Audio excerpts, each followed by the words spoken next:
La pluie tombait drue sur les champs assoupis de la Bourgogne. Le vent hurlait entre les arbres dénudés, et l'obscurité pesait sur le petit village de Saint-Laurent comme une couverture humide. Dans une maison modeste, à l'orée du hameau, Josette refermait les volets grinçants. Elle avait les mains crevassées par le travail, les cheveux en désordre noués à la va-vite et le regard fatigué de ceux qui ont trop perdu et pas assez rêvé. Depuis la mort de son mari, un cheminot emporté par une fièvre soudaine, elle élevait seule son fils Louis, un garçon de 8 ans vif et curieux. Ensemble, ils vivaient d'un lopin de terre et d'un poulailler maigre, dans une routine sobre mais paisible. Ce soir-là, après avoir posé un peu de soupe chaude sur la table, Josette s'apprêtait à souffler la lampe à huile quand un bruit sec retentit à la porte. 3 coups, espacés, déterminés. Elle se figea. Rarement quelqu'un venait à cette heure. Le chien n'avait même pas aboyé, trop occupé à fuir la pluie sous l'escalier. Louis leva les yeux vers sa mère, inquiet. « Maman ?»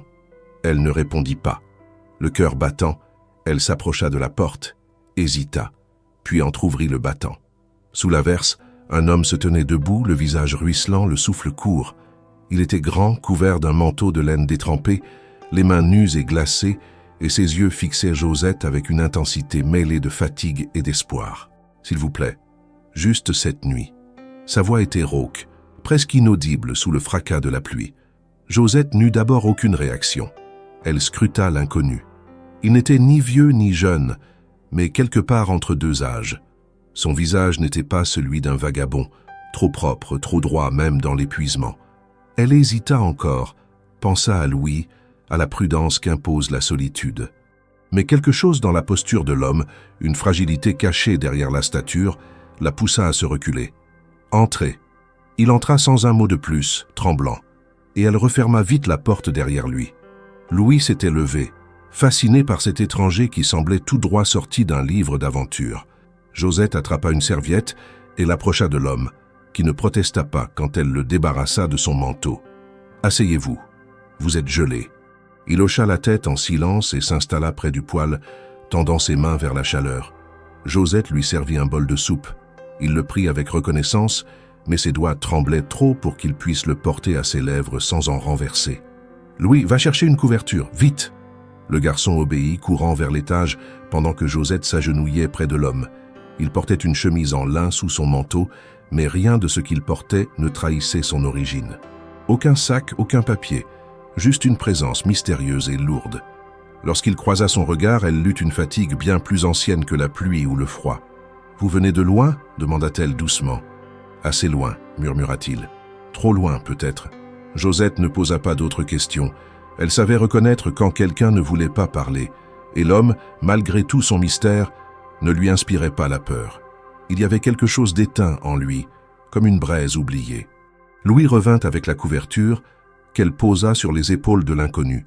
Celui-ci ferma les yeux un instant, comme si ce simple geste suffisait à le faire sombrer dans un sommeil lourd. « Vous pouvez dormir ici, sur le banc. Ce n'est pas grand-chose, mais c'est sec. Merci, dit-il avec un soupir. Vous n'imaginez pas combien. Merci. » Josette acquiesça sans un mot, puis elle éteignit la lampe. Le silence retomba, sauf le crépitement du poêle et les gémissements du vent. Pendant la nuit, elle resta éveillée, écoutant la respiration régulière de l'homme. Elle se demandait ce qui l'avait poussé à cette maison, à ce village perdu entre les collines. Elle se demanda aussi si elle n'avait pas commis une erreur. Mais il y avait dans ce « s'il vous plaît » juste cette nuit, quelque chose d'humain, de désespérément sincère. Et elle, Josette, n'était pas une femme à fermer sa porte à quelqu'un qui en avait besoin. Quand l'aube grise se leva sur Saint-Laurent, la pluie avait cessé. Dans la lumière pâle du matin, l'homme dormait encore, enveloppé dans la couverture, les traits apaisés. Louis l'observait depuis l'escalier, fasciné. Josette, quant à elle, savait déjà que cette nuit ne serait pas oubliée. Quelque chose avait changé. Elle l'ignorait encore, mais l'histoire de sa vie, si paisible et répétitive jusqu'à présent, venait de prendre un tout autre chemin. Elle posa une main sur le bois usé de la porte, regardant les nuages s'éloigner. Ce n'était que le début. Le lendemain matin, les premières lueurs du jour filtraient à travers les rideaux de lin de la cuisine. Josette s'était levée avant le chant du coq, comme à son habitude. Elle avait déjà allumé le poêle, préparé un café noir et mis à bouillir un peu d'eau pour laver le linge. L'air sentait le bois humide et la terre retournée par la pluie de la nuit précédente. Dehors, le silence habituel du village s'étirait, troublé seulement par le croassement paresseux des corbeaux sur les fils électriques. Dans le salon, l'homme dormait encore. Allongé sur le banc recouvert d'une vieille couverture en laine, il semblait plus paisible que la veille, moins tendu. Son visage, éclairé par la lumière du matin, révélait des traits nets, presque aristocratiques. Une barbe de quelques jours couvrait sa mâchoire, mais ne parvenait pas à masquer l'élégance naturelle de son port. Josette, occupée à plier du linge propre, jetait de temps à autre un regard dans sa direction. Quelque chose chez lui dérangeait sa logique paysanne. Il ne ressemblait pas à un vagabond, ni même à un homme en fuite, du moins pas comme elle les imaginait. Il y avait en lui une posture, une façon de bouger, même endormi, qui trahissait une autre vie, une autre éducation. Louis descendit l'escalier sur la pointe des pieds. Il s'approcha de sa mère, l'air à la fois intrigué et excité. « Il est toujours là, maman !» Josette hocha la tête. « Il dort encore. Laisse-le tranquille. » Mais le garçon n'obéit qu'à moitié. Il s'approcha lentement du banc, observant le visage de l'homme comme on observe un animal rare, avec fascination et prudence. L'inconnu ouvrit lentement les yeux, dérangé par les planches qui craquaient sous les pas de l'enfant. « Qu'un bonjour » murmura Louis, avant même que Josette puisse intervenir. L'homme cligna des yeux, reprenant ses repères. « Bonjour ». Sa voix était grave, mais cette fois plus assurée, moins rauque. Il se redressa lentement, regarda autour de lui, puis fixa Josette avec une reconnaissance muette. Elle posa le linge sur la table. « Vous avez bien dormi ?»« Mieux que je ne l'aurais cru. Merci encore. » Elle acquiesça. Un silence s'installa, ni hostile, ni chaleureux. Juste une suspension, une attente. L'homme se leva, légèrement raide, et passa une main dans ses cheveux humides. « Je ne veux pas vous déranger plus longtemps. »« Vous tenez à peine debout, » dit Josette. « Vous avez besoin de repos. » Il hésita, puis s'assit de nouveau, vaincu. Josette s'avança et déposa une tasse de café fumant devant lui. « Vous avez un nom ?» demanda-t-elle en s'asseyant à son tour. Il la fixa un instant, puis répondit « Michel ». Elle pencha légèrement la tête, examinant sa réponse. « Michel. Et quoi d'autre ?»« Juste Michel. » Elle ne répondit pas. Le silence reprit sa place, épais. Louis, qui observait toute la scène, prit une pomme dans le panier sur la table et s'assit sur le sol, près du poêle. Michel buvait lentement, visiblement soucieux de chaque geste. Il regardait autour de lui, notant les moindres détails, les ustensiles suspendus au mur, les rideaux cousus main, les photographies sépia sur la cheminée. Son regard se posa un instant sur l'image d'un homme en uniforme, aux côtés de Josette, plus jeune, souriante. « Votre mari ?» demanda-t-il. « Mort depuis 3 ans. Il était cheminot. » Michel acquiesça, respectueux. « Et vous ? Vous étiez quoi avant d'arriver ici ?» poursuivit-elle, un ton plus direct. Il sourit, mais c'était un sourire sans joie. « Je voyage. Je cherche un endroit où me reposer. » Ce n'est pas une réponse. Il haussa les épaules, comme s'il s'attendait à ce qu'on ne le croie pas. Mais Josette, loin de se formaliser, continua à le scruter. Louis, de son côté, ne perdait pas une miette de l'échange. L'enfant était curieux de nature, mais il était aussi observateur. Il avait remarqué, malgré son jeune âge, les détails. La propreté des ongles de Michel malgré la boue de la veille, la manière polie de tenir la tasse, son accent parisien à peine voilé. « T'étais un monsieur important ?» demanda-t-il sans détour. Michel tourna lentement la tête vers lui, surpris. Il sourit cette fois avec un soupçon de tendresse. « Peut-être, mais plus maintenant. » Josette fronça les sourcils. Ce genre de réponse floue la mettait mal à l'aise. Elle n'aimait pas les mystères, pas dans sa maison. Mais quelque chose, encore une fois, l'empêchait de l'interroger davantage. Une prudence instinctive. Les heures passèrent lentement ce jour-là. Michel resta à l'intérieur, lisant quelques vieux journaux abandonnés sur la table, aidant Louis à réparer une cage à poules brisée. Il se montra patient, calme, toujours à l'écoute. Louis l'aimait déjà. Josette, elle, restait vigilante. Le soir venu, elle prépara une soupe de légumes qu'ils mangèrent à 3 autour de la petite table. Michel racontait quelques anecdotes vagues sur ses voyages, sur les routes de France, sans jamais rien révéler de concret. Josette l'écoutait en silence, notant chaque mot, chaque esquive. Après le repas, tandis que Louis s'endormait près du feu, Josette s'approcha de Michel. « Je ne suis pas idiote, vous savez ?» Il leva les yeux vers elle. « Je ne l'ai jamais pensé. Vous n'êtes pas un simple voyageur. Et ce n'est pas un hasard si vous avez frappé à ma porte. » Michel baissa les yeux. Elle continua. « Je ne veux pas d'ennui, pas pour moi, pas pour mon fils. » Il hocha lentement la tête. « Je comprends. Je ne resterai pas longtemps. » Josette ne répondit pas. Elle se leva, ramassa les assiettes et les emporta vers l'évier. Mais à cet instant, elle savait déjà qu'elle ne le mettrait pas dehors. Pas encore. Parce que malgré les silences, malgré les non-dits, elle avait perçu dans cet homme une tristesse profonde et une peur sincère. Et aussi, peut-être, parce qu'une petite partie d'elle, longtemps étouffée, était curieuse de savoir qui il était vraiment. Les jours suivants, le calme apparent du village de Saint-Laurent fut traversé par une suite d'échos étranges, comme une brise tiède qui précède la tempête. Rien d'immédiat, rien de dramatique, juste des choses inhabituelles, presque anodines, mais qui, dans la lenteur précise du quotidien paysan, prenaient une résonance particulière. Josette, accoutumée à l'équilibre fragile de son monde, ressentit les premiers décalages comme une douleur sourde, difficile à nommer. Ce fut d'abord à la boulangerie, un matin où elle avait laissé Louis à la maison avec Michel. La file ce jour-là était inhabituellement longue, et la conversation, d'ordinaire centrée sur les récoltes ou les caprices du ciel, tournait autour d'un sujet nouveau. Des hommes venus de la ville, bien habillés, à la diction tranchée, qui posaient des questions étranges. Selon la boulangère, il s'était présenté la veille à l'auberge voisine, puis au café du père Marius. Il cherchait en quelqu'un. Un homme seul, entre 40 et 50 ans, de taille moyenne, accent du Nord, peut-être parisien. Il disait qu'il est dangereux, glissa une vieille femme à la voix râpeuse. Mais moi, je dis que quand on se cache comme ça, c'est pas pour rien. Josette n'ajouta rien, paya son pain et sortit rapidement sous un ciel gris sans lumière. Son cœur battait plus vite qu'à l'ordinaire. En traversant la rue principale, elle s'arrêta net. Sur le panneau d'affichage du village, juste à côté de l'annonce du marché et des horaires de la messe, un nouveau papier avait été cloué, encore humide de colle. Un portrait dessiné à la main, aux traits précis, mais sans détails criants. Le genre de dessin qu'on reconnaît si l'on connaît la personne, mais qui pourrait passer inaperçu autrement. Dessous, quelques mots imprimés. Recherché pour activité subversive. Récompense offerte. Signaler toute information aux autorités. Josette sentit son estomac se contracter. Elle recula d'un pas. Le visage sur le dessin n'était pas une reproduction parfaite, mais il y avait cette courbe du menton, cette ombre sous les yeux, ce regard déterminé.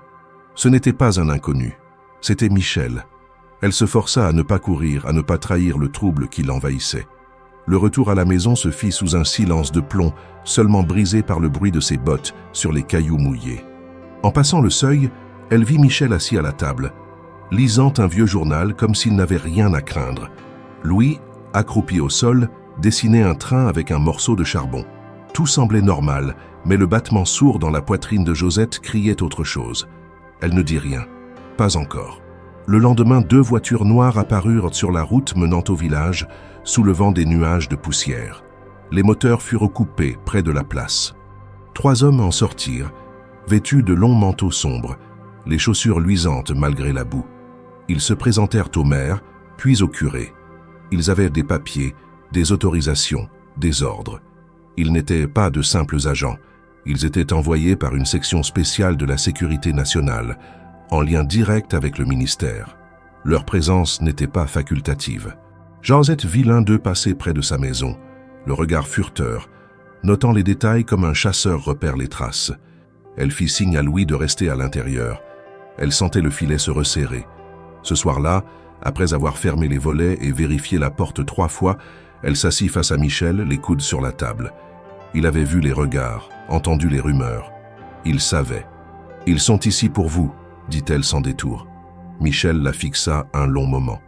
Il posa le couteau qu'il utilisait pour couper le fromage, essuya ses mains sur un torchon, puis parla avec une voix calme. « Je ne suis pas un criminel. Alors pourquoi cette affiche? Pourquoi ces hommes? Parce que la vérité dérange. Parce que certains secrets doivent être enterrés, et ceux qui les connaissent, oubliés. » Josette n'était pas une femme naïve, mais elle n'était pas non plus une militante ou une révolutionnaire. Elle élevait son fils, nourrissait ses poules, labourait son champ. Et pourtant, cette phrase résonnait en elle comme une corde tendue. Elle voyait dans les yeux de Michel quelque chose d'irréductible, un refus profond de se soumettre. « Vous devez partir », murmura-t-elle. Ils vont fouiller, poser des questions, regarder dans chaque maison. Michel baissa les yeux. Il semblait fatigué. Pas seulement physiquement, mais d'une fatigue qui vient de loin, enracinée dans les années et les déceptions. Car si je pars maintenant, ils me trouveront dans les bois. Je n'ai aucun abri, aucun contact, et je n'ai plus la force de courir. Josette se leva. Elle fit quelques pas dans la pièce, puis revint vers lui. « Je ne veux pas que mon fils paie pour vos secrets. » Michel acquiesça. Il comprenait. Il n'en voulait pas à Josette. Elle lui avait offert un toit, une nuit de répit, puis plusieurs jours. Il n'en demandait pas plus. Mais au fond de lui, il savait que l'engrenage avait déjà commencé à tourner et qu'il n'y avait plus de retour possible. Le lendemain, les hommes en manteau revinrent, cette fois accompagnés de gendarmes locaux. Ils frappèrent aux portes, une par une. Lorsqu'ils arrivèrent chez Josette, elle prit une profonde inspiration, ouvrit et les laissa entrer. Michel s'était caché dans la cave, derrière les vieux tonneaux. Louis, parfaitement briefé, jouait à l'innocent. Les agents fouillèrent sans conviction. La maison paraissait trop ordinaire pour dissimuler quelqu'un. Josette, calme, répondit à leurs questions avec l'assurance de quelqu'un qui n'a rien à cacher. Ils partirent, sans insister, mais elle savait que ce n'était qu'un premier passage. Ce soir-là, dans le silence du salon, Michel remonta de la cave. Il regarda Josette avec une gratitude difficile à exprimer. Elle ne dit rien. Mais en le regardant, elle sut qu'elle venait de franchir un seuil invisible. Elle l'avait protégé. Elle avait menti. Pour lui. Et cela changeait tout. La pluie s'était arrêtée, mais l'air restait chargé de cette humidité pesante qui collait aux vêtements et s'insinuait jusque dans les murs. Josette avait gardé les volets clos plus longtemps que d'habitude. Elle sortait moins, parlait peu, observait beaucoup. Depuis la visite des agents, le village s'était enraidi, comme un corps qui se crispe avant un choc. Les conversations s'arrêtaient brusquement quand quelqu'un entrait dans une boutique. Les regards se détournaient. Saint-Laurent, si discret, était devenu un théâtre silencieux de suspicion. Michel, reclus dans la maison, passait ses journées à réparer des outils, à lire, à observer Louis sans jamais vraiment s'impliquer. Il était là, mais en retrait comme s'il savait que sa présence, bien que tolérée, demeurait fragile. Il ne parlait jamais de son passé. Il n'évoquait ni date, ni lieu, ni nom. Chaque jour, Josette sentait croître le poids de cette situation. Le doute grimpait dans ses pensées, comme un lierre s'accroche à une façade, lentement, inexorablement. Un après-midi, alors qu'elle revenait de la petite épicerie, elle croisa Jeanne, la voisine de la maison voisine. Jeanne n'était pas du genre bavarde, mais elle savait observer. Elle fit un signe bref à Josette et l'attira sous l'auvent d'un hangar à outils. « Ils sont revenus ce matin, » souffla-t-elle. « Les hommes du gouvernement. Ils ont fouillé la grange de Clément. Ils étaient armés cette fois. » Josette sentit un frisson lui courir le long de l'échine. « Ils ont trouvé quelque chose ?»« Non, mais ils savent qu'il est ici, quelque part. Ils n'ont pas l'air prêts à partir. » En rentrant chez elle, Josette trouva Michel en train d'aiguiser un vieux couteau, celui que son mari utilisait autrefois pour les travaux du bois. Elle l'observa un moment, puis s'assit à la table sans un mot. Louise était dehors, occupée à faire rouler une roue de vélo usée comme un jeu improvisé. « Vous devez partir, dit-elle soudain, sans lever la voix. » Michel cessa son geste. Il posa lentement le couteau sur la table, puis tourna la tête vers elle. « Où irai-je ? Chaque route est surveillée, chaque train, chaque passage. Ils ont trop peur de ce que je sais. » Josette le fixa, les mains croisées. « Alors dites-moi ce que vous savez. Faites-moi comprendre pourquoi je prends ce risque, pourquoi je mens, pourquoi je tremble chaque fois qu'on frappe à ma porte. » Michel ne répondit pas immédiatement. Il semblait peser ses mots avec une prudence extrême. Enfin, il parla, à voix basse. « J'étais dans l'armée, pas un simple soldat. J'ai servi dans un état-major au cœur du pouvoir. J'ai vu des choses, entendu des décisions. Des actes commis au nom de la sécurité, mais qui dépassaient toutes les limites. Quand j'ai voulu dénoncer, on m'a isolé. Puis ils ont lancé la chasse. » Josette écoutait sans cligner des yeux. « Des noms ? Vous en avez ? Des preuves ? Oui, mais je ne peux pas tout vous dire. Pas ici. Pas maintenant. » Elle soupira, se leva et alla vers la fenêtre. Dehors, le ciel était bas, d'un gris uniforme. Le silence était si dense qu'on aurait pu entendre tomber une aiguille. Le lendemain, 2 hommes en uniforme apparurent à la grille. Josette vit l'un d'eux glisser la main vers la boucle de son ceinturon, là où pendait une arme. Elle leur ouvrit sans sourire. Bonjour madame, on nous a signalé des mouvements inhabituels autour de votre propriété. On aimerait jeter un œil à l'intérieur. Simple routine. Elle acquiesça lentement. Bien sûr, entrez. Michel était à la cave. Il s'y était réfugié dès le premier aboiement du chien. Josette ouvrit toutes les portes, montra les chambres, la cuisine, la remise. Les hommes inspectèrent chaque recoin avec une efficacité froide. L'un d'eux s'arrêta devant une photo de famille sur le buffet. « C'est votre mari ?»« Oui. Mort depuis 3 ans, il travaillait à la gare de Dijon. » L'homme hocha la tête, puis il posa une question simple, mais brutale. « Vous vivez seul ?» Josette hésita une fraction de seconde, imperceptible pour un œil non averti. Mais l'agent vit tout, le regard de Louis figé, le silence trop long, et le léger tremblement dans la main de Josette. « Oui, répondit-elle, moi et mon fils. Ils partirent après avoir noté quelques détails dans un carnet. Pas de menace directe, pas de cri, mais une promesse muette, un avertissement voilé. » Josette referma la porte, puis s'appuya contre le bois. Michel sortit de la cave un moment plus tard, les traits tendus. « Ils savent, dit-elle sans détour. Peut-être pas tout, mais ils sentent que quelque chose cloche. » Il la remercia, mais cette fois, elle leva la main. « Ne me remerciez pas. Vous avez mis mon fils en danger. Et moi aussi. » Michel resta silencieux. Ce soir-là, Josette ne dormit pas. Elle resta assise près du feu, une tasse de café froid entre les mains. Louis dormait à l'étage, inconscient du poids qui pesait sur les épaules de sa mère. Elle pensait à toutes les vies tranquilles, toutes les existences simples balayées par des vérités trop lourdes à porter. Elle n'avait jamais voulu autre chose qu'un peu de paix, un petit coin de terre, et la santé pour élever son fils. Et voilà qu'un homme au passé obscur, aux yeux pleins de guerre et de secrets, avait tout fait basculer. Mais elle avait menti. Elle avait protégé Michel.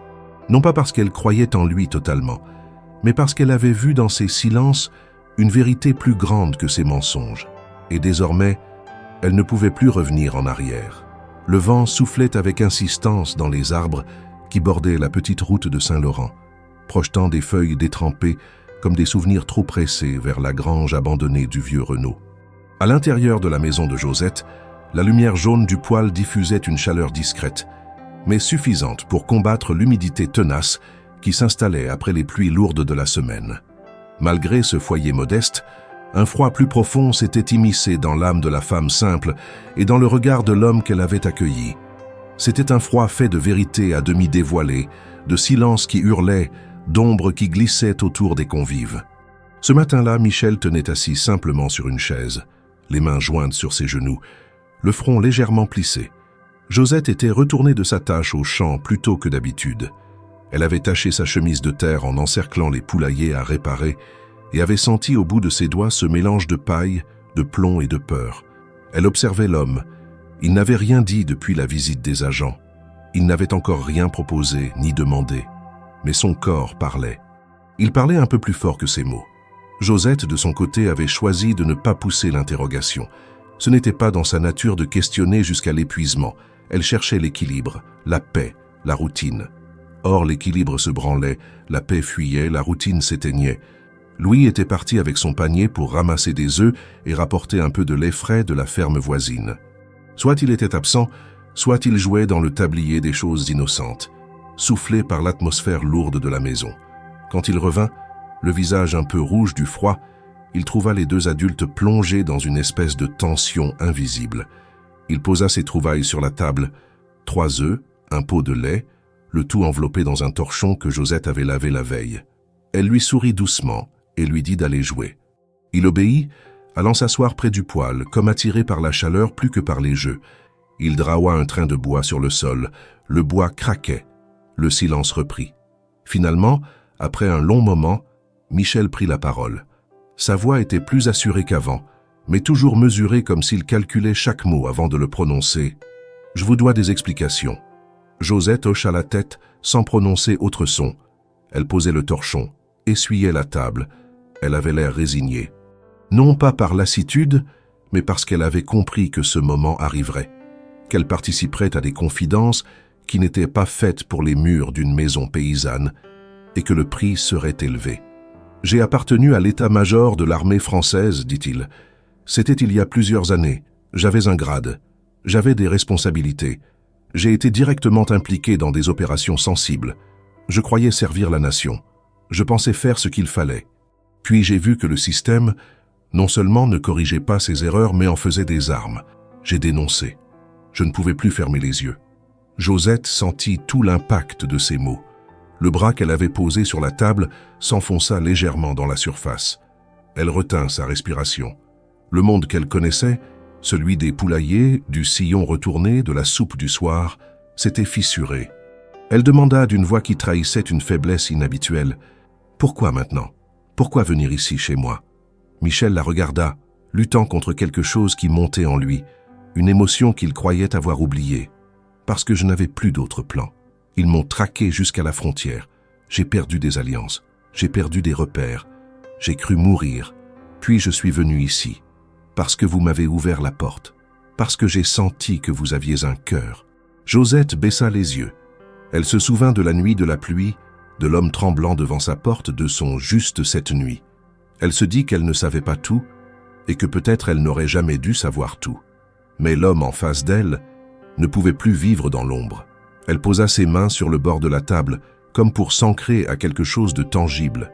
Puis elle releva le regard. « Quel risque vous encourez ?» demanda-t-elle.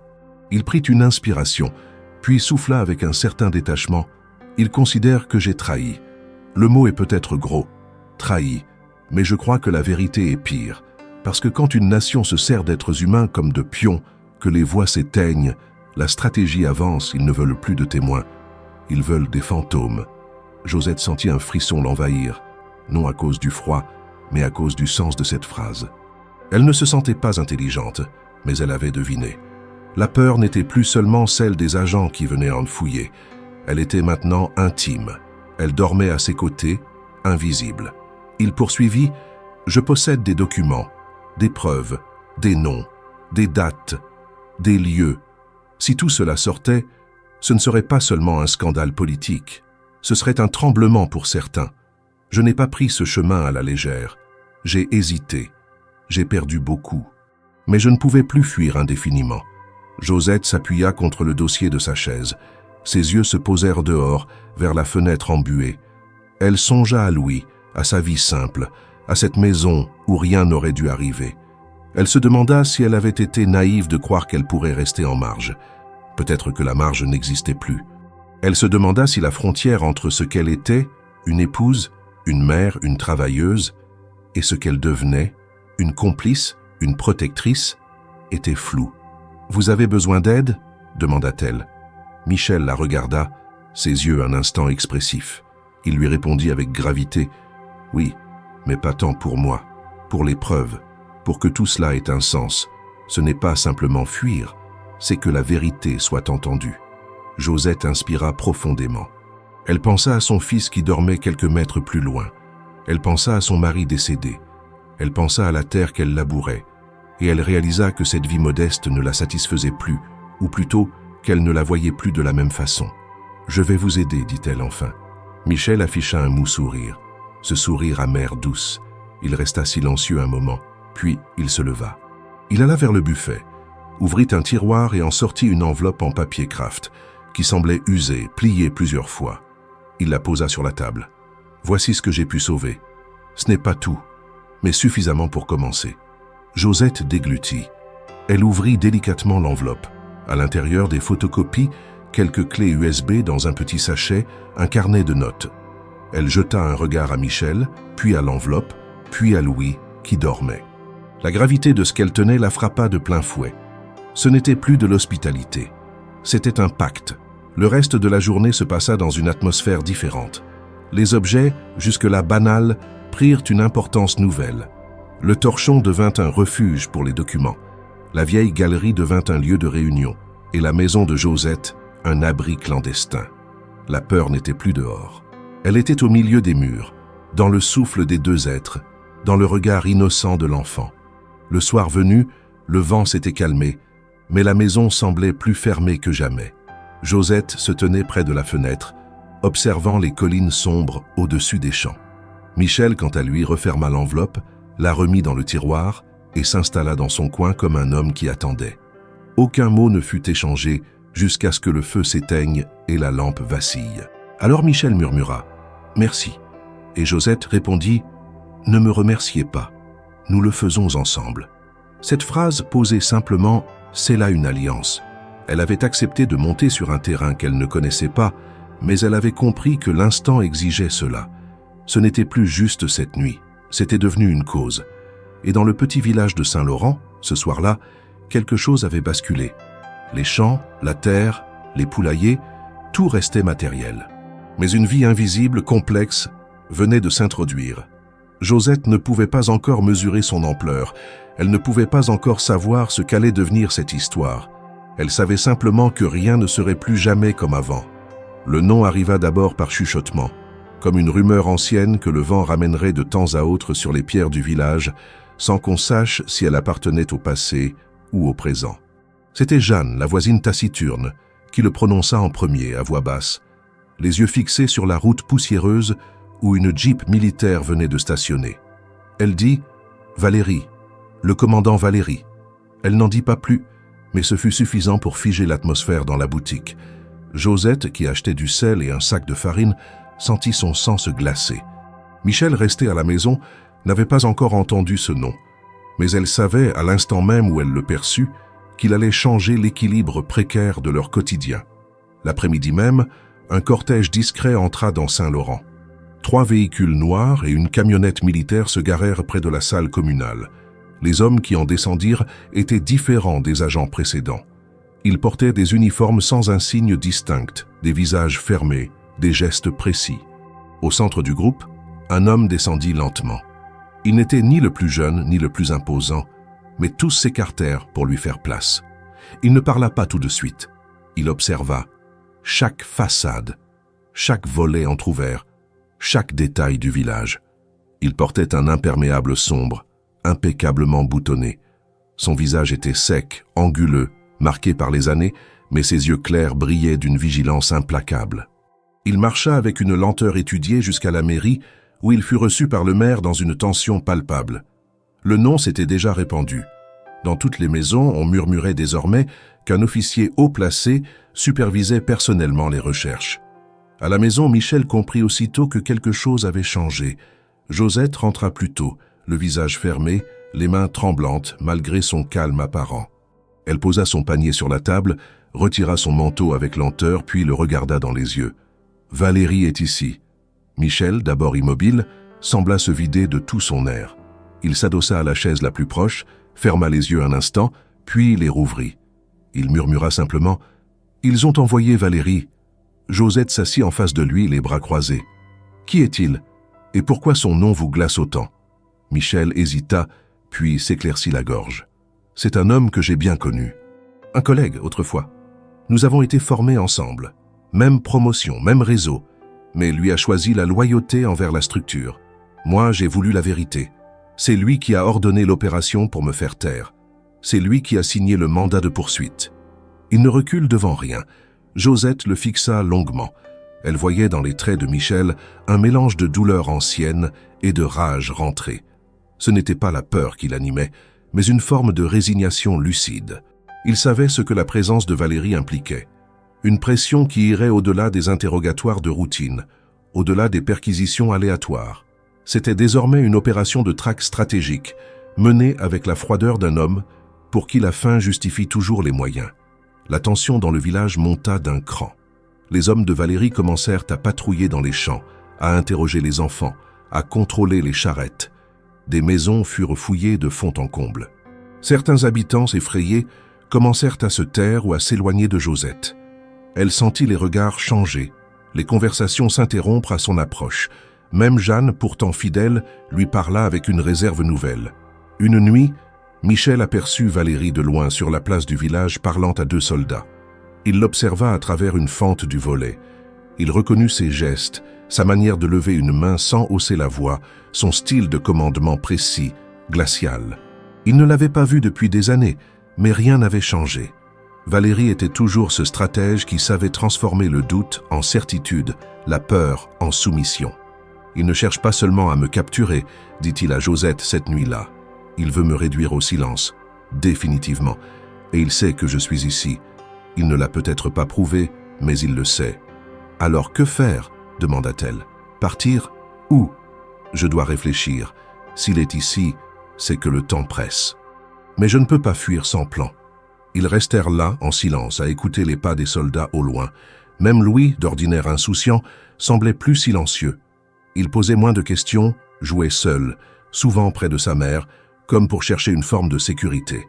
Le lendemain, Valérie vint frapper à la porte de Josette. Il n'était pas seul, accompagné de 2 officiers en uniforme civil. Josette ouvrit avec un calme fin, les mains cachées dans le tablier pour dissimuler leur tremblement. Valérie se présenta poliment, sans hausser le ton. « Madame, je suis ici dans le cadre d'une enquête nationale. Nous cherchons un homme susceptible de se cacher dans la région. Il est accusé d'atteinte à la sécurité de l'État.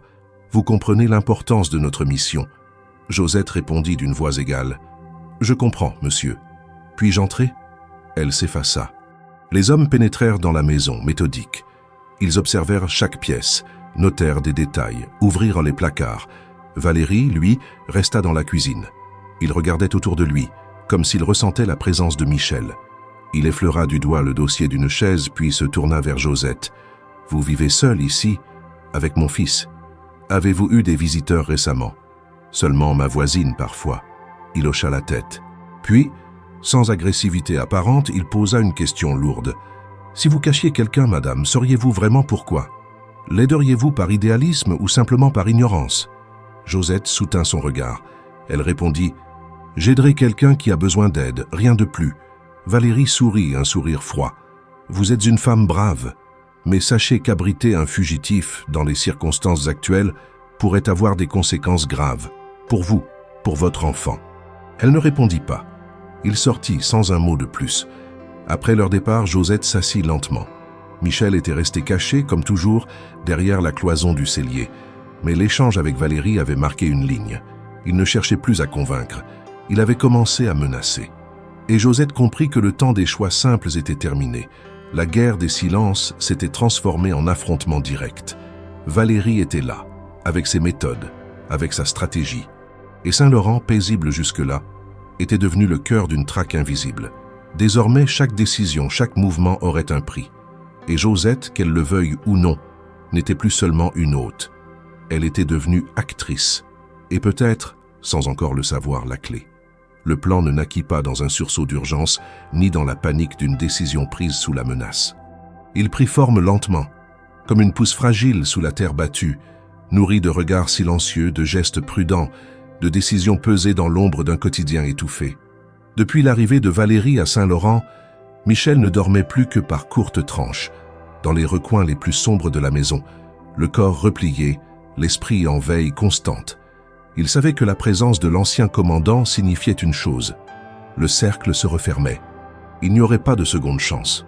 C'est après un repas simple, à la lumière d'une lampe à huile, que Michel exposa à Josette ce qu'il avait commencé à élaborer. Louis dormait à l'étage, bercé par le crépitement du feu. Michel déroula une carte de la région sur la table, usée avec des marques faites à l'encre noire, discrètes mais précises. « Il faut que je quitte le pays. Il n'y a plus d'autre option, » dit-il d'un ton neutre. « Ils ne s'arrêteront pas tant que je respire. Et si je reste ici, vous tomberez aussi. » Josette garda le silence. Elle savait qu'il disait vrai. Depuis plusieurs jours, les allées et venues des soldats s'étaient intensifiées. Les fouilles étaient plus systématiques, les questions plus ciblées. La pression devenait insupportable, et pourtant elle ne voulait pas qu'il parte seul, sans direction, sans soutien. Michel poursuivit, désignant un tracé sur la carte. Ici, au nord-est, à moins de 30 km, passe une vieille ligne ferroviaire. Elle ne transporte plus de passagers depuis des années, mais certains wagons de marchandises y circulent encore, notamment entre Dijon et Pontarlier. Une fois là-bas, je pourrais tenter de traverser vers la Suisse. Si je passe la frontière, je peux contacter une journaliste à Genève. Elle attend mes documents depuis des mois. Josette se pencha sur la carte, les yeux plissés. Elle suivait les lignes, reconnaissait les noms. Son mari, cheminot pendant plus de 15 ans, lui avait appris à lire ce genre de plan. Une habitude qu'elle croyait oubliée, mais qui revenait soudain comme un outil de survie. Et comment comptes-tu atteindre la ligne sans te faire repérer ? Il y a des contrôles sur toutes les routes, et la zone entre ici et Dijon est surveillée. Michel sortit un deuxième papier, un schéma sommaire d'anciens chemins de service, tracé à la main. Il expliqua qu'un ami, autrefois mécanicien à la gare de Dijon, lui avait décrit une voie désaffectée qui longeait la ligne principale sans croiser les points de contrôle. Ce chemin passait par plusieurs anciennes stations d'eau pour locomotives à vapeur, aujourd'hui à l'abandon. Si j'arrive à m'y rendre, je peux rejoindre un convoi discret. Les marchandises ne sont pas toujours contrôlées. Et dans un wagon fermé, j'aurai une chance. Josette leva les yeux vers lui. Sa mâchoire était tendue. Elle mesurait l'ampleur du risque, non seulement pour lui, mais pour elle, pour Louis. Mais elle savait aussi que refuser d'agir serait se condamner à attendre une chute inévitable. Elle se leva, ouvrit une vieille armoire, fouilla dans une boîte en fer et en sortit un petit carnet de cuir noir. Elle le posa sur la table. Mon mari a travaillé sur ces lignes. Ce carnet contient des codes de passage, des noms d'agents, des routines. Beaucoup de choses ont changé, mais certains détails peuvent t'aider. Michel le prit avec une étonnante délicatesse, comme si l'objet portait plus de poids qu'un simple carnet. Il le feuilleta lentement, les yeux s'arrêtant sur chaque note, chaque nom inscrit à l'encre sèche. « Merci, dit-il enfin. » Mais Josette n'était pas prête à s'arrêter là. Le lendemain, elle partit à pied, tôt le matin, disant à Louis qu'elle allait voir Jeanne pour du lait. En vérité, elle traversa le village à la lisière des bois, évitant les rues principales, jusqu'à la maison d'Émile Bourdon, un ancien collègue de son mari. Émile avait été garde-barrière durant 20 ans. Il vivait désormais seul, à demi-sourd, mais son esprit était resté alerte. Elle frappa discrètement. L'homme ouvrit, la reconnut, l'invita à entrer. Elle parla sans détour. Elle n'utilisa pas le nom de Michel, ni les détails compromettants. Elle parla d'un homme en danger, d'une injustice. Émile l'écouta longuement, puis se leva sans un mot. Il revint avec une carte jaunie, des clés rouillées et un regard clair. Les postes numéro 7 et numéro 9 n'ont pas été refermés. Les cadenas sont rouillés, mais les serrures fonctionnent encore. Si vous arrivez à ces points entre deux convois, personne ne vous verra. Josette rentra chez elle en fin d'après-midi, essoufflée, les joues rougies par le vent. Michel comprit en un regard qu'elle avait avancé pour lui. Il prit les clés, examina la carte, nota les horaires possibles. Ensemble, ils commencèrent à établir le moment le plus propice. Pendant les jours suivants, ils répétèrent les mouvements. Quel sac préparer, quoi emporter, comment éviter les patrouilles. Josette prépara du pain sec, des légumes, un flacon d'eau de vie, pas pour le boire, mais pour désinfecter si besoin. Elle cousit des billets dans la doublure d'un manteau, griffonna quelques mots sur une feuille en cas de séparation. Michel, de son côté, nettoya ses vêtements, aiguisant un petit couteau de poche, découpant un carré de tissu pour en faire un foulard afin de masquer son visage. Et puis, au cœur de ce tourbillon de précautions, un changement subtil s'opéra entre eux. Ce n'était pas de la romance. Ce n'était pas de la tendresse factice. C'était un lien solide, né de la nécessité et du respect mutuel. Ils n'avaient jamais parlé d'eux. Pas d'aveu, pas de nostalgie. Juste une compréhension silencieuse que quelque chose d'essentiel se jouait là, dans l'effort de préparer la fuite. Le soir où tout devait se mettre en marche, Michel prit Louis à part. Il s'agenouilla devant lui, posa une main sur son épaule. « Tu es un garçon très courageux. Ce que ta mère fait, ce que vous m'avez donné ici, je ne l'oublierai jamais. » Louis ne dit rien. Il le regarda simplement, avec cette gravité étrange que prennent parfois les enfants quand ils comprennent sans tout saisir. Il lui tendit son dessin préféré, un train tracé au charbon, avec un homme debout près d'un wagon. Michel le prit, le plia doucement, le glissa dans sa poche. Il savait que cette nuit pouvait être la dernière, mais il savait aussi que, quoi qu'il advienne, il ne serait plus jamais seul dans sa chute ou dans sa fuite. Josette, prête, vérifia une dernière fois le sac. Le silence pesait lourd dans la pièce. Tout était en place. Michel regarda une dernière fois autour de lui. Il savait que ce n'était pas qu'une maison qu'il quittait. C'était une promesse. Celle d'un monde où l'aide n'avait pas de prix. Où une femme seule, avec son fils, avait risqué sa vie pour que la vérité ne soit pas enterrée. Et dans ce geste, plus que dans tous les discours, il trouva une force nouvelle. Ils avaient tout préparé dans le moindre détail. Le sac prêt, le chemin balisé, les points de passage identifiés. Josette avait quitté sa maison en début de soirée, 1 heure après le coucher du soleil, pour vérifier l'état des sentiers qui longeaient les anciennes voies de service. Elle connaissait chaque bosquet, chaque talus, chaque pierre fendue des environs de Saint-Laurent, Tout devait être discret, rapide, sans détour. Michel devait quitter la maison au milieu de la nuit, profiter du silence des heures mortes, pour rejoindre un ancien dépôt ferroviaire désaffecté à une vingtaine de kilomètres, où Émile les attendrait avec une brouette camouflée et une clé ancienne pour ouvrir un abri oublié. Mais ce qu'aucun d'eux n'avait prévu, c'était que le filet de Valérie, silencieux et méticuleux, ne se refermait pas autour de Michel, mais autour de ceux qu'il estimait faibles. Ce fut Louis qui, en sortant dans la cour pour récupérer une caisse de bois oubliée sous la pluie, tomba sur deux hommes embusqués. Pas en uniforme, mais tout autant armés. Ils l'attrapèrent sans bruit, lui bandèrent à les yeux, le jetèrent dans un véhicule sans plaque. La prise était rapide, sans heurts. Ils avaient observé les allées et venues pendant des jours. Ils avaient deviné que Michel sortirait bientôt de son trou et que l'enfant était le appât le plus efficace. Quand Josette rentra et trouva la cour vide, la caisse renversée, un petit gant détrempé sur la terre, elle comprit immédiatement. Pas besoin d'appeler, pas besoin de crier. Une mère sait. Elle referma la porte en tremblant, les yeux fixés sur Michel qui était en train de vérifier une des sangles de son sac. « Ils ont pris Louis », dit-elle simplement, d'une voix blanche. Michel resta figé. Il lui fallut quelques secondes pour assimiler. Puis il lâcha tout doucement la sangle et s'approcha d'elle. « Qu'est-ce que tu dis ? Il n'est plus là. Il est sorti chercher du bois. Ils étaient là. Ils l'attendaient. » Elle tomba sur une chaise, la respiration saccadée, le regard flou. Michel, lui, se leva, tourna dans la pièce, s'approcha de la porte, ouvrit, observa la cour, puis revint. Il s'agenouilla devant Josette. « Ils veulent que je me montre. C'est pour me faire sortir.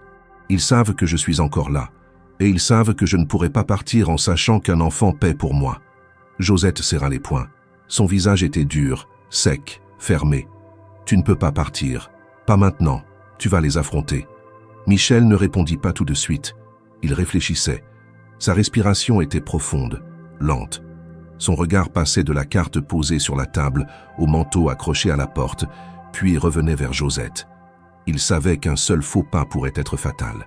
Il se leva, prit l'enveloppe contenant les documents, la tendit à Josette. « Cache ça, s'il m'arrive quelque chose, tu sauras quoi faire. Garde-les, protège-les, et fais en sorte qu'ils soient publiés. » Elle repoussa l'enveloppe. « Tu vas le ramener, et ensuite tu partiras. Je ne sais pas si je pourrai. Ce genre d'affrontement ne se termine pas avec des mots. » Josette le regarda, droit dans les yeux. « C'est mon fils. Tu ne peux pas me demander de choisir entre ce qu'il faut faire pour la vérité et ce qu'il faut faire pour mon enfant. » Michel comprit. Il hocha lentement la tête et s'éloigna pour préparer ce qu'il savait être une confrontation inévitable. Pendant ce temps, dans une pièce du bâtiment communal, Louise était assise sur une chaise en bois, les poignets attachés par de simples cordelettes. Pas de violence, pas de cris. Un homme, vêtu sobrement, lui offrit de l'eau. Il avait l'air d'un instituteur, pas d'un militaire. Mais Louis, intelligent, ne parla pas. Il savait que tout ce qu'il dirait serait répété, enregistré. Il gardait la bouche fermée, les yeux fixés sur le mur, le menton haut.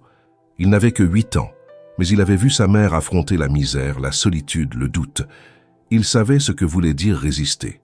Valérie, informée de la capture, arriva dans l'heure.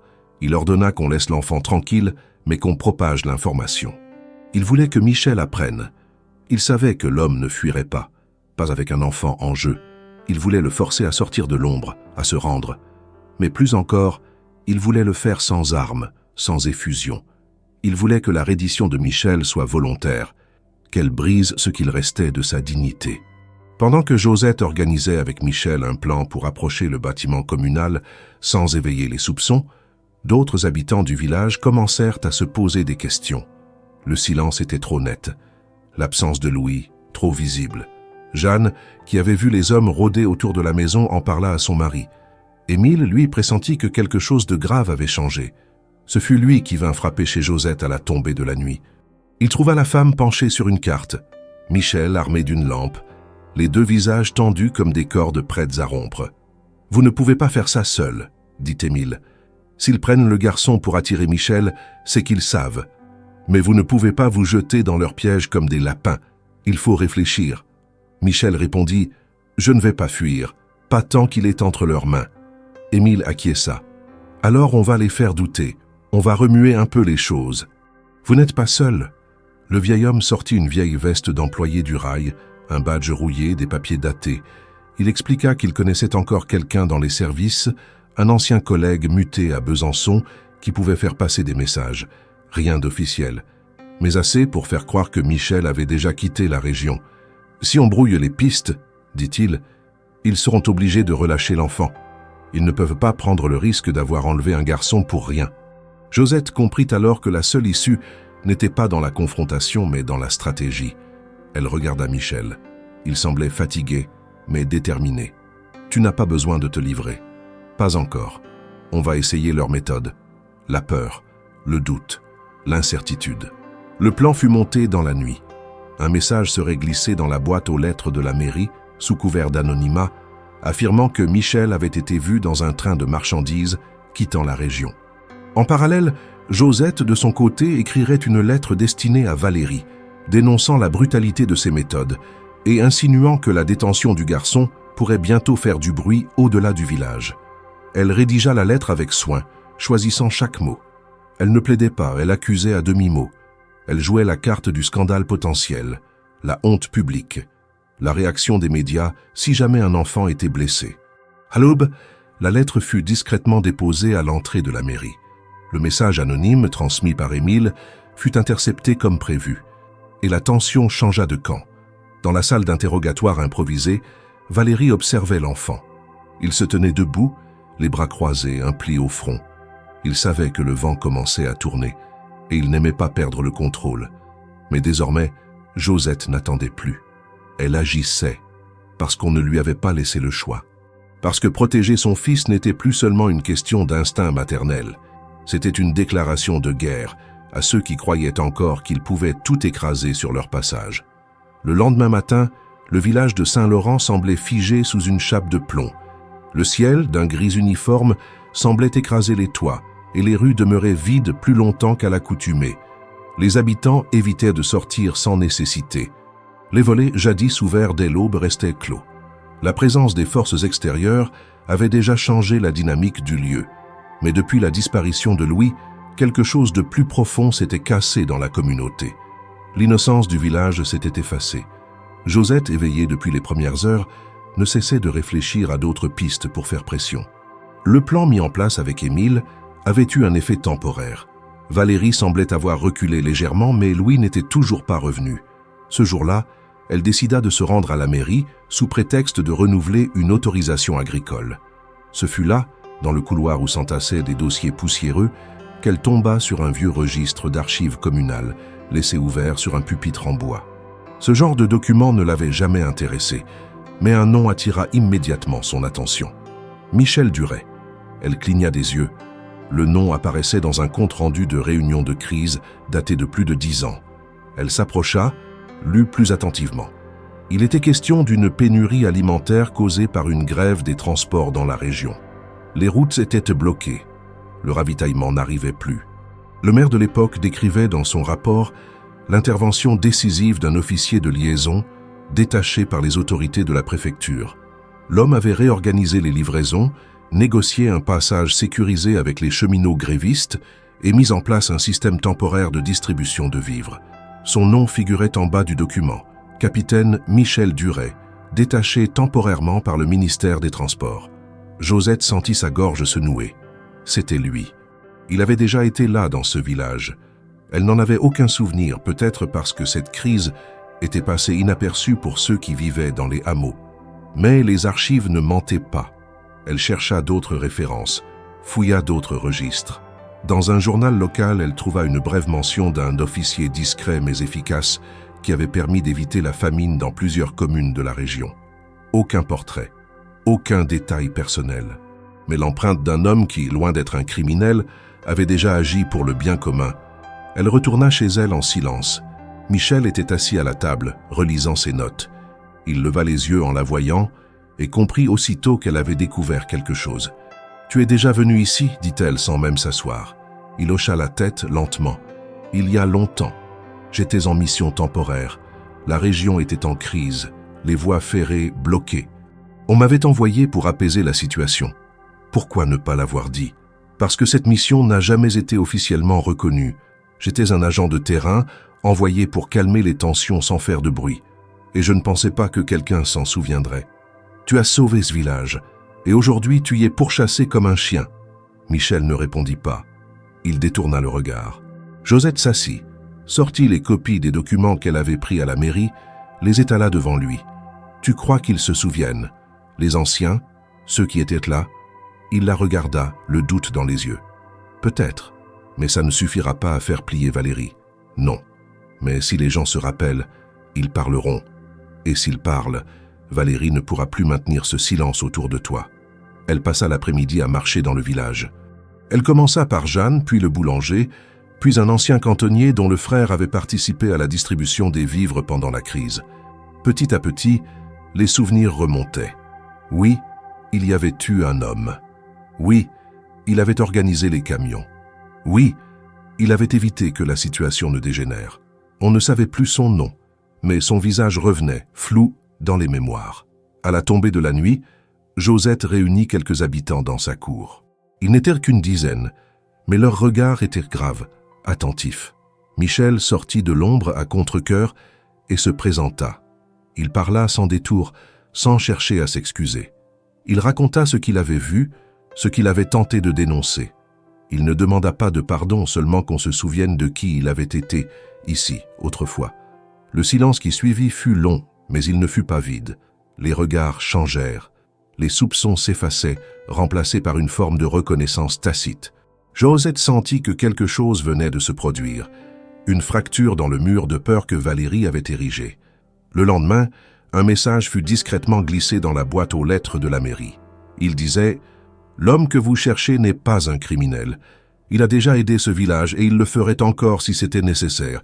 C'est à nous de le protéger. » Signé « Des citoyens de Saint-Laurent. » Ce geste, minuscule en apparence, eut un effet inattendu. Dans les jours qui suivirent, les soldats de Valérie furent confrontés à une hostilité croissante. Les habitants refusaient de coopérer. On ne répondait plus aux questions. Les regards étaient froids, les portes fermées. Valérie sentit la pression monter. Il savait que l'appui local était indispensable pour maintenir une opération en zone rurale.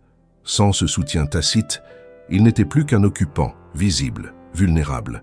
Et pendant que l'équilibre commençait à pencher, Josette reprenait espoir.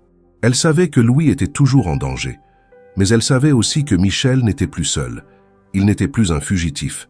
Il redevenait, lentement, un homme dont la parole pouvait avoir du poids.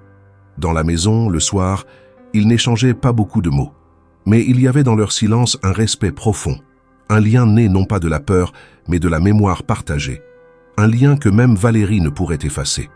Michel regardait le feu, Josette épluchait des pommes de terre, et chacun d'eux savait que le village n'était plus le même, et qu'à travers lui, peut-être, l'histoire allait changer de direction.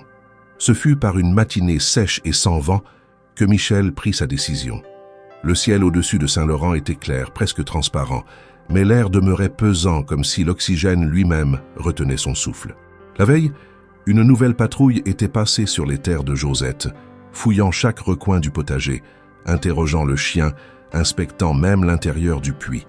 Le visage des soldats ne portait plus l'indifférence professionnelle des premiers jours, mais une fatigue tendue, signe que les ordres devenaient pressants. Valérie, enfermée depuis 2 jours dans la salle communale, n'avait pas été vue, mais son ombre planait sur tout ce qui bougeait. Josette, assise près de la fenêtre, observait Michel préparer ses affaires. Il n'emballait ni papier, ni vêtements, juste un petit paquet noué dans un torchon contenant le strict nécessaire, un canif, une photo de Louis offerte par Josette et une copie d'un des documents les plus sensibles qu'il avait pu sortir de l'ancienne base militaire. Elle savait ce que cela signifiait. Il n'allait pas fuir. Il n'allait pas contourner les routes ou chercher un passage clandestin vers la Suisse. Il allait se rendre, et non pas pour abandonner. Il allait affronter Valérie. « Tu es sûr de vouloir faire ça ?» demanda-t-elle, les bras croisés contre sa poitrine.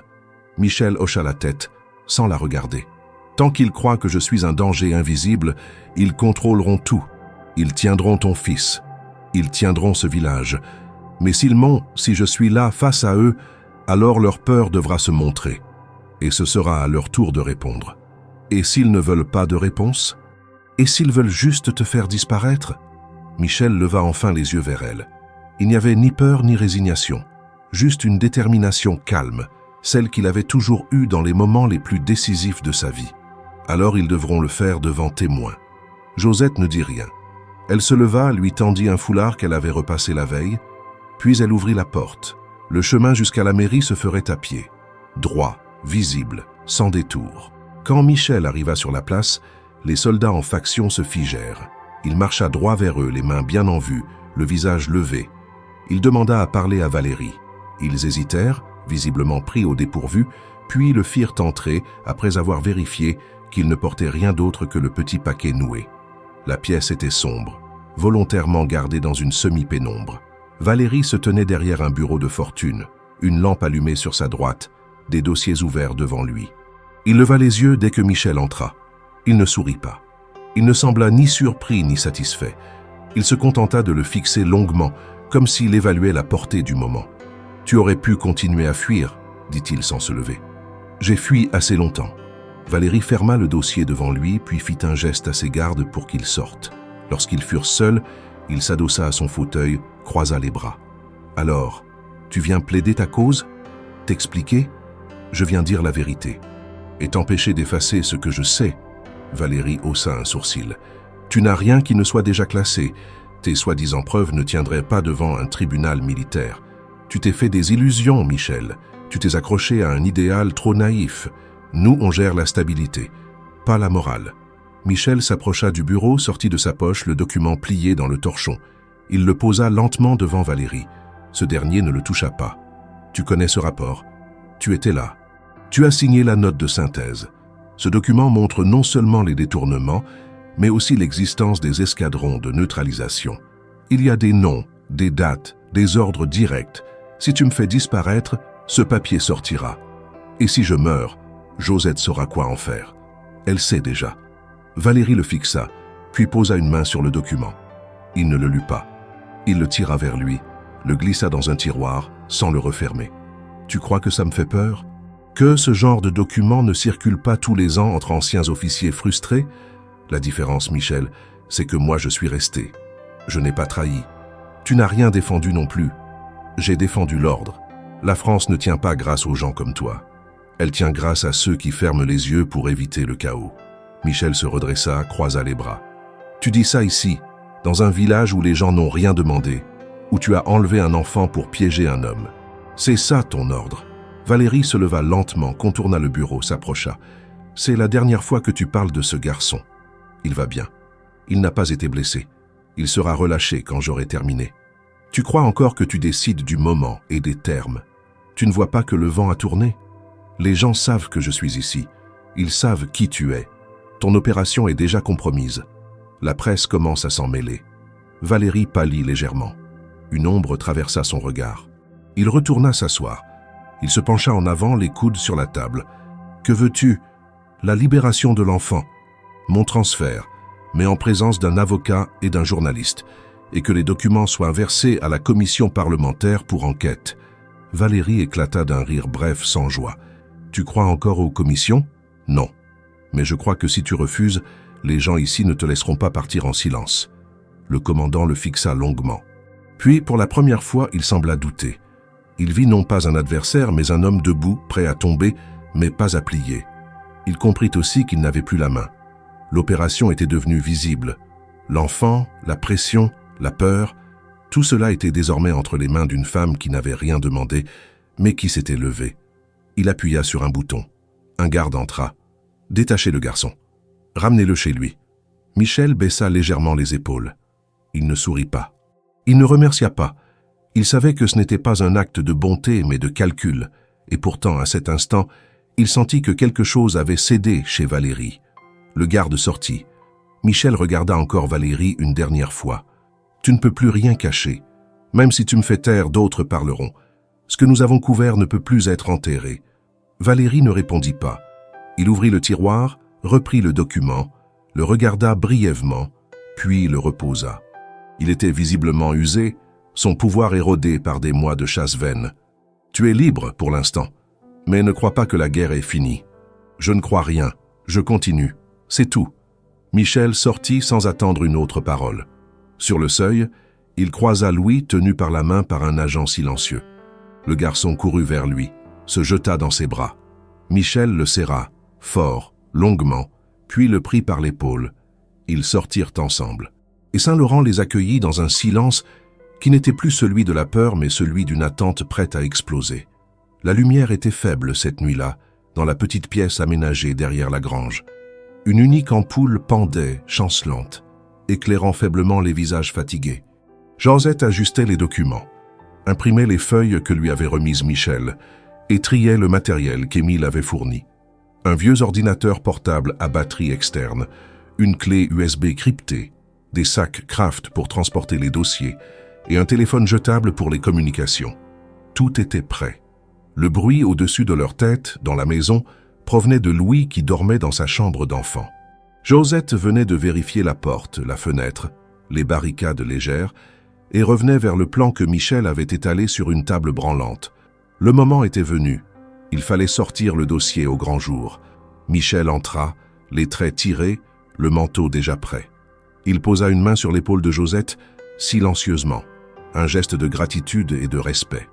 Il avait compris que cette mission ne se limiterait plus à leur trio. Il s'agissait désormais d'une action collective, d'un basculement. Il murmura « Tout est prêt, on y va ». Elle acquiesça, rassembla les papiers, glissa les clés USB dans une pochette imperméable.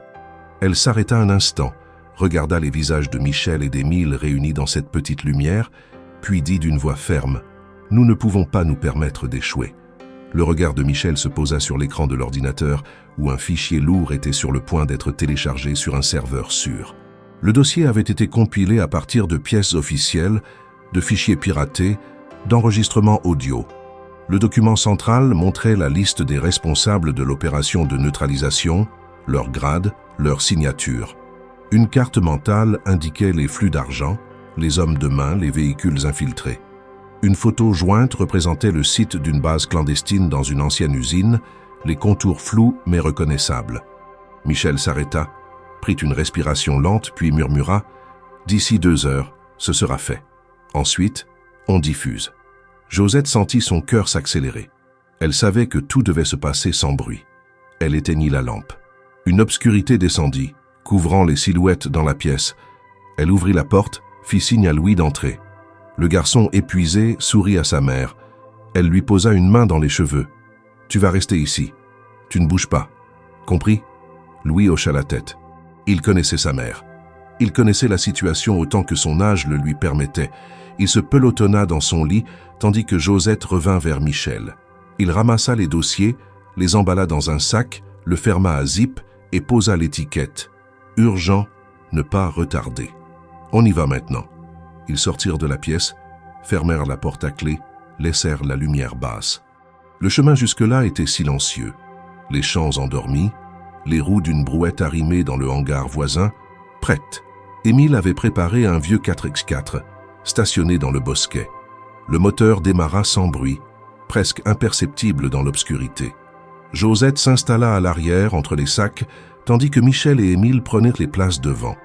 Le véhicule s'engagea entre les arbres, descendit la vieille route forestière. Le bruit de la nature semblait suspendu. Aucun cri d'animal, aucun éclairage urbain. L'horizon restait vague. Ils atteignirent une camionnette abandonnée à mi-chemin, dissimulée sous des branchages.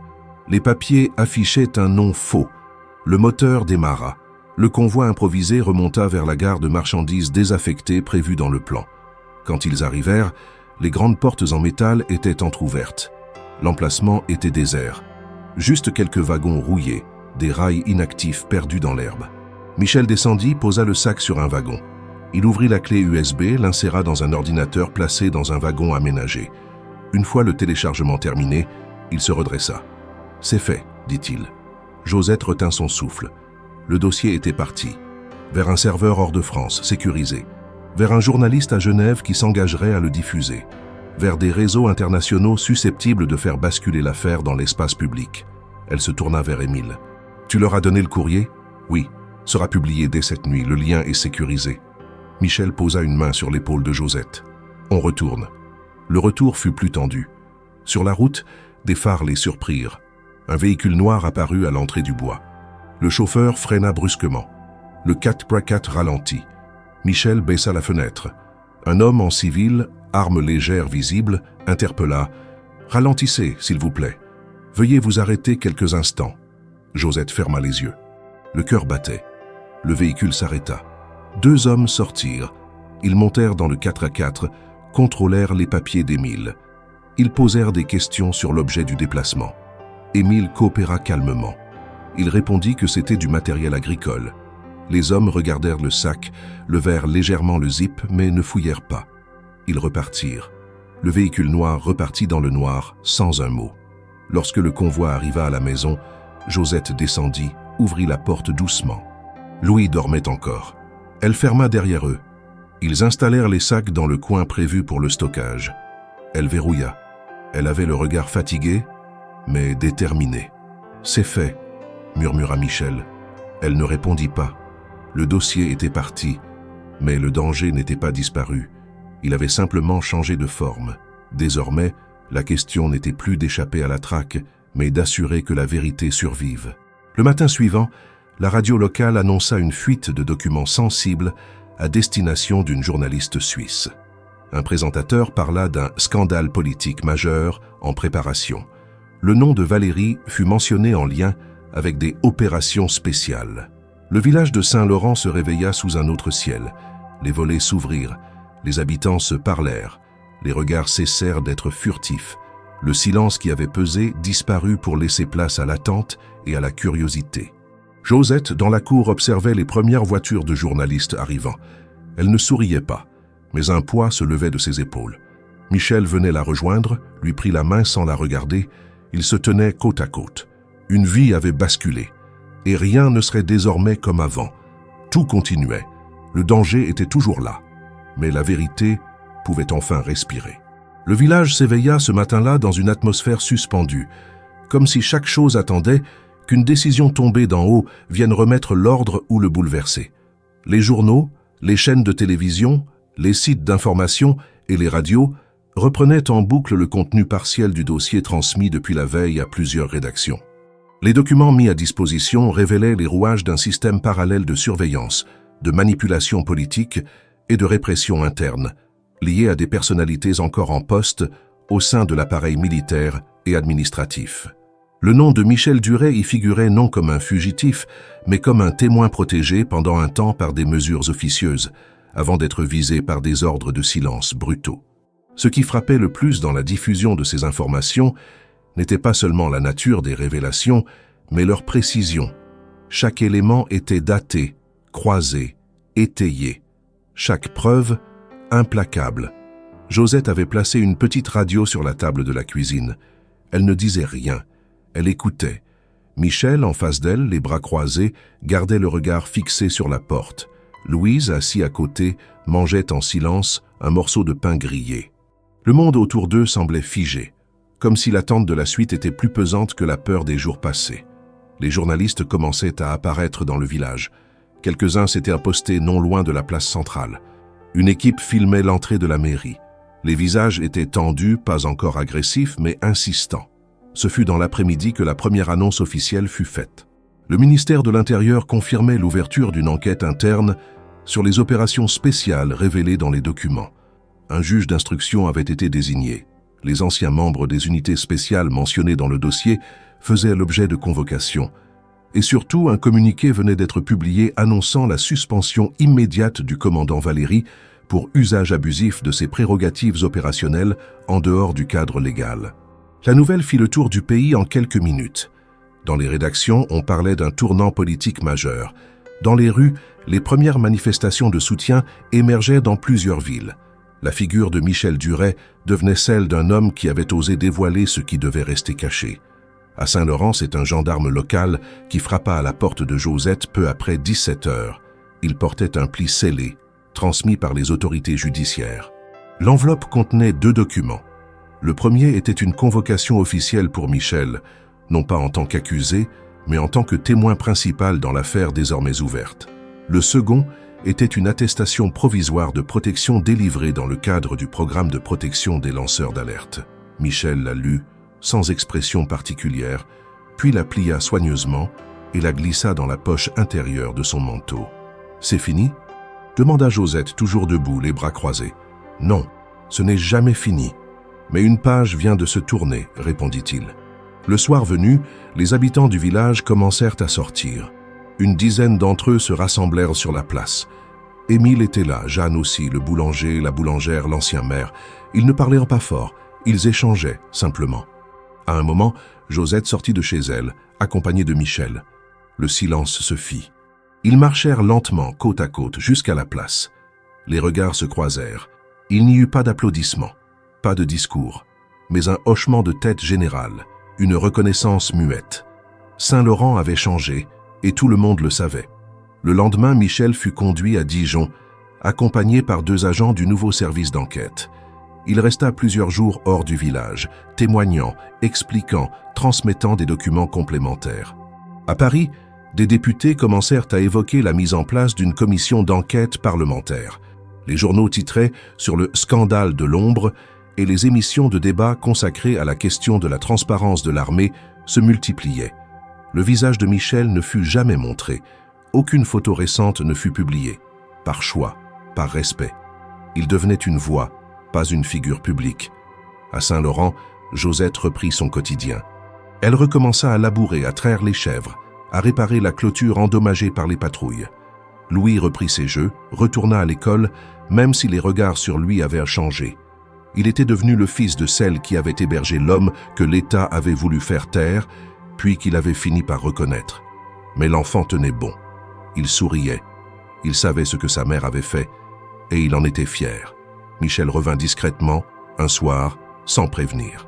Il frappa à la porte de la maison de Josette. Elle ouvrit, le regarda sans un mot, puis s'effaça pour le laisser entrer. Il posa son sac, s'assit à la table, comme s'il n'était jamais parti. Ils ne parlèrent pas tout de suite. Le silence entre eux était doux, épais d'une confiance construite non dans les mots, mais dans les actes. « Ils m'ont donné le choix », dit-il enfin. « Protection totale, changement d'identité, relogement dans une autre région. J'ai refusé. Je ne veux plus fuir. » Josette le regarda. Elle ne fut ni surprise ni contrariée. « Tu restes ? Autant que possible. Je ne veux pas vivre caché. Je veux vivre parmi ceux qui ont refusé de se taire. Tu sais ce que ça implique. Oui, mais je n'ai plus peur. » Il resta au village quelques jours, puis commença à s'installer lentement. Il proposa son aide aux fermiers, participa à la réparation d'un toit, puis d'un vieux tracteur. Il parlait peu, mais chacun comprenait qu'il faisait partie du paysage désormais. Il ne demandait rien, ne revendiquait rien.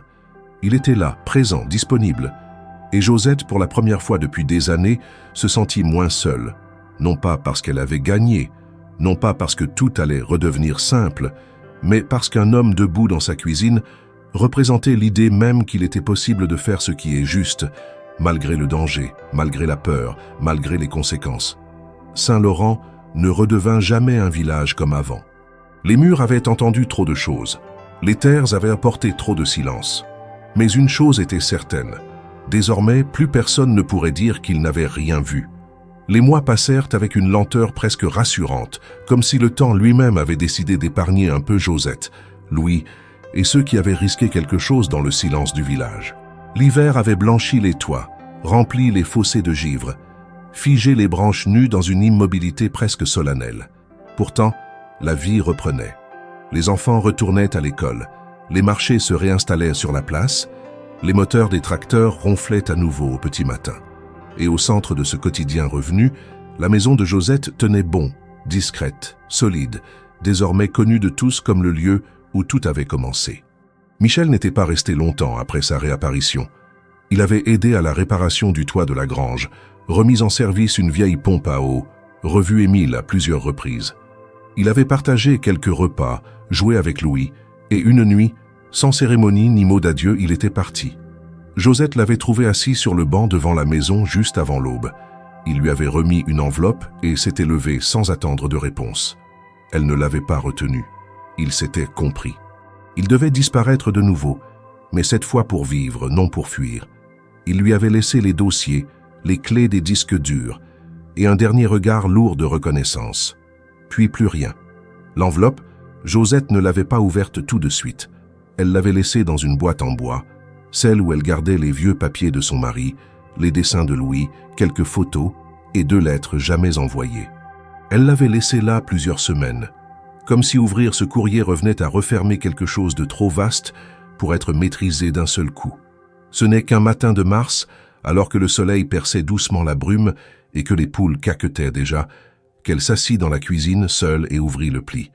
La lettre était courte, manuscrite, signée de sa main. Il y avait écrit « Josette, tu m'as offert plus qu'un toit. Tu m'as offert la vérité d'un silence, la force d'une main tendue, la dignité d'un regard qui ne demande rien. Ce que nous avons vécu ensemble ne sera jamais raconté dans les livres, ni célébré dans les rues. Mais cela restera, parce que c'est dans les endroits, comme le tien, que la République garde encore un visage humain. Je suis en sécurité, protégé. Je continue ce combat ailleurs, différemment. Mais sache que chaque pas que je fais désormais est enraciné dans ce que tu m'as permis d'être. Dis à Louis que le courage n'a pas d'uniforme et que la vérité, même menacée, finit toujours par respirer. Il gardera sa route. Et toi, la tienne. Mais la mienne aura toujours commencé ici, dans ta cuisine, un soir de pluie. Avec respect et affection, Michel. Josette relut la lettre plusieurs fois. Elle n'avait pas besoin de pleurer. Elle n'avait plus de larmes à verser. Ce qu'elle ressentait n'était ni de la tristesse, ni de la nostalgie. C'était une forme de paix, un sentiment très simple, très pur, qu'elle n'avait plus éprouvé depuis la mort de son mari. La conviction d'avoir été utile, d'avoir compté. Elle plaça la lettre dans la boîte en bois. Elle en parla à Louis, qui l'écouta sans poser trop de questions.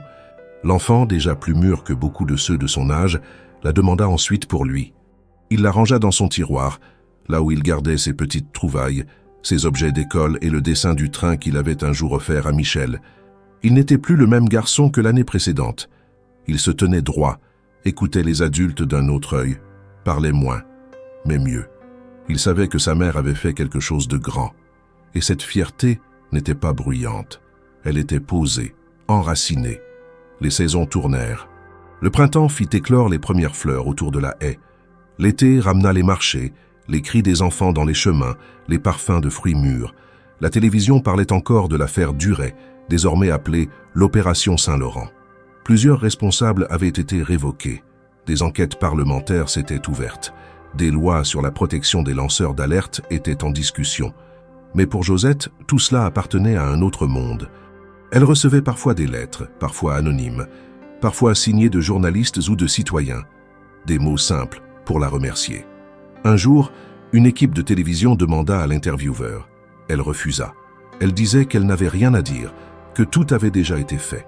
Elle avait raison. Ce n'était pas son visage que le pays devait voir, mais ses actes, et ceux-ci avaient reparlé. Un matin d'automne, Josette sortit sur le perron. Une enveloppe était posée là, cachetée du sceau officiel de la République. Elle la ramassa, l'ouvrit calmement. À l'intérieur, une lettre manuscrite, signée d'un homme que seul un petit cercle de gens reconnaîtrait sous ce nouveau nom, aujourd'hui protégé et intégré dans un programme de sécurité étatique. La lettre était brève. « Josette, tout va bien.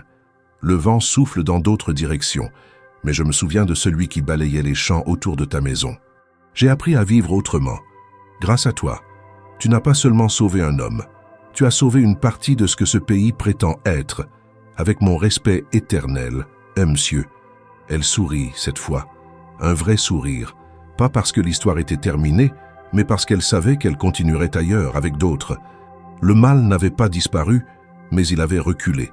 Et elle, Josette, une femme de peu, une veuve de Bourgogne, avait été une digue contre ce mal, ne serait-ce qu'un instant. Louise vint la rejoindre.